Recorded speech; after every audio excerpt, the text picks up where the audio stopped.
In this content marketing guide, you're going to learn a simple 4-step strategy for developing content that generates leads on autopilot. Hey, I'm Jason, and if you're looking for the latest in owned and paid media campaign strategies, make sure you hit that subscribe button. Now in this video, we're going to be going over the 7 simple steps to making sure that you follow a content marketing plan, developing a B2B content sales funnel that actually drives leads, because not all content is created equal. So as we dive in here, let's go ahead and talk about what content is and isn't, because content is not sales. So if we look at our overarching sales funnel process, we have all the platforms that we could actually target and put content on, all the way down to our actual product or service at the bottom.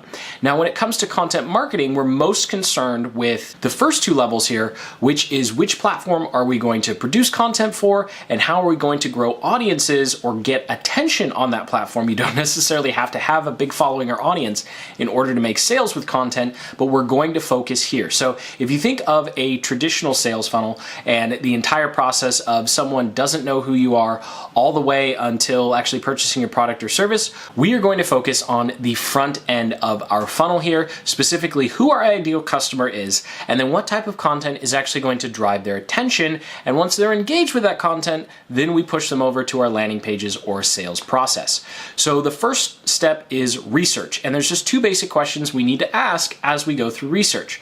Who is your ideal customer, and what questions do they have? And this works best if we focus on one product or service at a time when creating our funnel. So you want to just choose one right now. You can always go through this process over and over again for each one of your products or services, but you want to choose one of your products or services to go through this process. And then the next step is thinking about who is our ideal customer. Now, we don't have to take a deep dive now. We don't have to dive into Facebook Audience Insights or Google Analytics. We just want to get a general picture of who our ideal customer is and answering the question, what are the top 3 to 4 problems our product or service solves? And so with this kind of information, we're actually going to be able to start being a lot more concrete and actually taking a look at what specific content can we put together and make in order to take a prospect from where they are now in order to where they need to be to buy. And so our content are going to fill something called a content gap. These are the questions and concerns our ideal customer has on their journey to hopefully buying your product or service. Now, out of all the content you can make, there are 3 types of content specifically that you want to use and put together when it comes to moving people along this customer journey. Now, as we go through the rest of the process, you'll see how to relate this to your business, product, and service, but here are the 3. The first one we have is how-tos, and this is essentially going to be a step-by-step tutorial showing your ideal customer how to achieve something or how to solve a problem that they have. The next one is going to be reviews. This is perfect for physical products businesses where you literally just give a review of a product or a service. Now, this last one is a little tricky, but it's going to be one of the most powerful tools you have in your content marketing funnel, and this is the decision guide. So as someone's going along that journey, if we go back to our diagram here, there's going to be forks in the road where they have to make a decision on how they're going to achieve or solve their problem. So this is where you want to think of alternative solutions. So if you're a service, think about software that people might go to instead of working with you. Or if you're a physical product, think about competitors, or think about alternative physical products that people would buy instead of the ones you sell. And so this is where you're going to help them make decisions. And these 3 pieces of types of content are going to be instrumental in making sure that you take someone from where they are to ready to make a buying decision. Yes, there's tons of other types of content, but these 3 types are going to be the most powerful in creating your B2B content sales funnel. And as you dive into this process, the last step before we jump into actually starting to write some headlines and figure out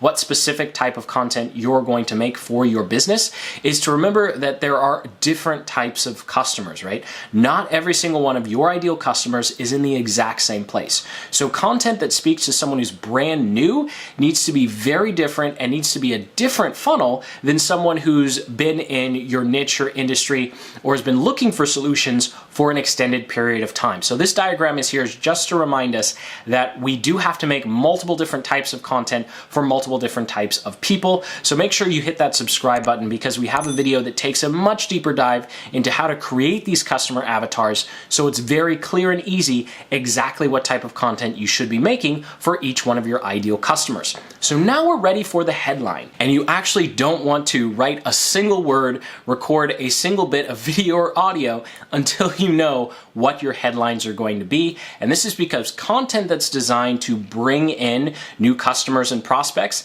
needs to grab their attention. And so if you don't have a great headline, if you haven't crafted headlines that are going to speak to your ideal customer, well, then there's no point in making any content whatsoever. So this is why it's going to be the very first step before we make anything in terms of rough drafts or content outlines. So there are two very basic questions that you want to ask in order to figure out what your content should actually be about. Now remember, we went over those three different types of content: the decision guide, the reviews, and then looking at a how-to tutorial, where here you're actually going to put that together with specifics for your business. And you're going to want to choose to whether you're going to target a novice, an intermediate, or someone who's advanced. Now, to understand how to use these for your business, let's go ahead and take the hypothetical example of us being a local mountain bike shop. And we're going to target people who are already enthusiasts and hobbyists, but not so much that they're actually joining local amateur races or thinking about they want to do more than just enjoying it on the weekends. So here the first question we want to ask is, okay, what results are they after? Well, someone who is viewing this as a hobby is at the point where they don't need all that basic how-to information. What they need now is they want to understand how they can enjoy it more, because they're working really hard during the week and then they go on the weekends and maybe they're getting tired, or maybe they're sick of the same old 5 or 6 trails, or maybe they're looking to improve a certain part of their ride. And so what we want to do is identify what are they after given where they are in their journey as a mountain bike hobbyist. So the next step is then looking at, okay, what problems or roadblocks do they think are preventing them from enjoying those results that they're looking for? And that could be they feel out of shape, they think their skills are poor and they need to improve, maybe they think their bike is due for an upgrade, or maybe they just need some new trails. Now you're going to want to spend anywhere from 10 to 20 minutes going through these series of questions. And of course, you're going to do this at least 3 times, one for the novices, one for the intermediate, and one for the veterans. It might make more sense to split up your different customers in a different way other than time, but time is one of the easiest ways to do it. And then we can go back to our 3 types of content and think, okay, if we're thinking of an intermediate person, what type of how-to tutorials should we put together for them? What parts should we be reviewing, or what decisions are they trying to make that we can help them with given where they are in their journey as a mountain bike hobbyist? And we have a couple of tools that are really going to speed up this process. BuzzSumo, SEMrush, Answer the Public, and good old YouTube search. So we'll get to which content mediums you should be using in a moment here. And out of all of these tools, Answer the Public is definitely the one to start with, because it's going to help you irrespective of what platform you choose. It's a very easy interface to use, and you essentially just go there as if you're your ideal customer, start typing things in, and start getting a mountain of ideas for types of content you can create. And then out of that, you're going to want to create your headlines, and those headlines are ultimately going to drive the type of content you make. So let's go ahead and fast forward a couple hours of work and see what types of headlines or content pieces we can come up with for our mountain biking shop. So the very first one we have here is for someone who thinks it would be a fun hobby, they're kind of on the fence, maybe they haven't even bought a bike yet. So we could do something, the 10 reasons to start mountain biking. This would be a decision guide. This would be showing someone the pros and cons of getting started and the type of person who would actually find enjoyment out of mountain biking. After all, we don't want to convince people who are a bad fit for mountain biking to start mountain biking, because they're not going to be great long-term customers. So with our intermediate, we can have reviews of specific bikes and then talk about the best mountain biking spots in in the area. For the veterans, we can provide advanced tune-up guides that the hobbyists would not care about at all. And then we can also talk about trails again, but this time we're doing a different spin where we're talking about the best trails to improve your endurance, because someone who is a hobbyist or a new person doesn't really care about endurance all that much, whereas someone who is a veteran and really trying to work on their technique is going to find a lot of value in this. So hopefully this is giving you some great ideas and just a simple framework to go through to figure out who your ideal customers are, and then use these simple questions and these 3 content pieces in order to actually create content for your own funnel. So now let's go ahead and go through what is the hardest part, or perceived hardest part of this, and that is the actual production process. So now it's actually time to create the content. Now, as a business owner, it's not your job to create the content. This is something that's okay to delegate out, to find someone else who's currently on your team who wants to take up the challenge, or actually bringing someone on to create your content, because creating content is like a part-time job. As a business owner or entrepreneur, you know you wear multiple hats throughout the day, and if you're not already doing content, this is a massive hat to try and take on. So the first step in your production process is, of course, deciding which platform to post on, or what your content medium is going to be. So you pretty much have 3 good choices. You're going to have writing, which will be WordPress. You'll have audio, which will be podcasts, and then you'll have video, which will be YouTube, just like this one. And which one you choose is dependent upon 2 factors. Number 1, your budget, and number 2, just which one you think is going to be best for your ideal customers. So obviously video is going to cost the most. We'll go through pricing in a little bit here, and written is going to be the least. And when we get into optimize, you'll see how you can actually start with one that works with your budget, and in the future rework that content for a different medium. So you're not locked in when you get started. Especially if you do podcasting, it's a lot easier to take a podcast, transcribe it into a blog post, and then just record yourself recording the podcast, and now you have a video as well. And once you've chosen your core platform, all the other platforms should be seen as secondary and syndication platforms, because it takes a tremendous amount of time to make content. I know you've probably seen a lot of other businesses or influencers and entrepreneurs seem to make content for every single platform, but nobody starts off like that. It's a very expensive and lengthy process to get up and running with, so you definitely want to start with one,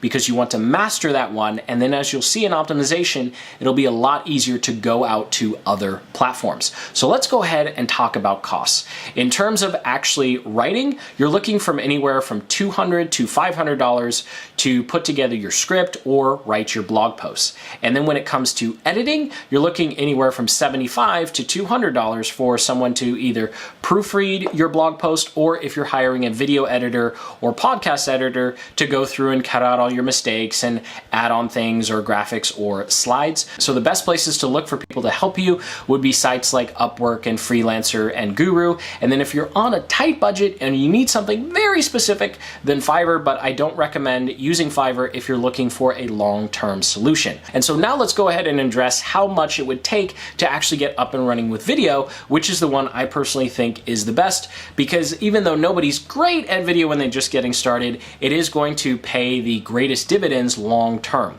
So when it comes to cameras, there are so many different reviews on cameras, but really there are only 3 that you need to consider as a business owner. We're not making films here. So number 1, you can start with just your phone. The first couple hundred videos on my first YouTube channel, I just used my phone, and I plugged in a lav mic, which I'll talk about in a second. Then the next upgrade is a webcam that's $50, and then the camera I'm currently using to record this video is the Lumix G85, and that was like $800, and it comes with a lot of great presets, so you don't necessarily have to become a camera expert in order to use it. So what's most important here is you just get started. Seriously, most phones nowadays have a camera good enough to get started with video. Now, when it comes to your audio, there are some things you want to add on to make sure that you have really good audio. Right now, I'm using a $200 mic from Shure to record audio from the camera. And then if you're going to be doing anything with your webcam, you can just pick up a Blue Yeti mic. And then, of course, there's the Rode Lav mic if you're going to be using your phone. And you can see the total cost here. You don't have to start start off spending $1,000 with video. You can definitely start off less than $100 and just start making content. Starting to make that content is the most important thing. And if you're going to splurge somewhere, it's going to be on your lighting. So here are a couple lighting options. All these lighting options work, but when it comes to your video quality, you're going to be surprised to find that lighting matters a lot more than how expensive your camera is. So if you're going to be using your phone, then splurging on some good lighting is going to make a world of difference as opposed to trying to upgrade your camera right off the bat. So now it's time to optimize. So if you're still with me, go ahead and hit that like button. There are going to be specific rules for search engine optimization on all the platforms we talked about. There are a ton of videos on that, so make sure you hit that subscribe button for more information on the specifics of search engine optimization for each one of these. Here, I really want to focus on the syndication part of optimization because this is where your content funnel and your content marketing strategy is really going to be taken to the next level.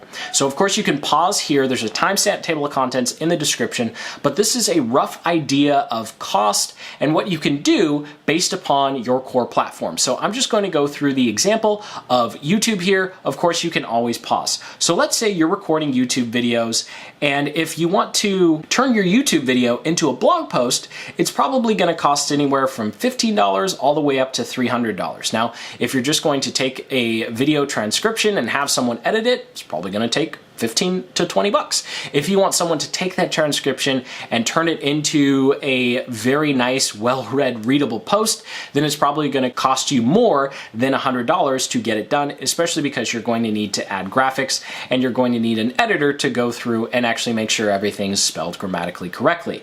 Now, if you're trying to turn a YouTube video into a podcast, this is where you're just going to have an editor stripping out the audio, and then you're going to be creating a custom intro for your podcast, letting people know that the video originally appeared on YouTube, because every once in a while it's inevitable that you're going to reference something or make some hand gesture that people listening on a podcast won't be able to understand.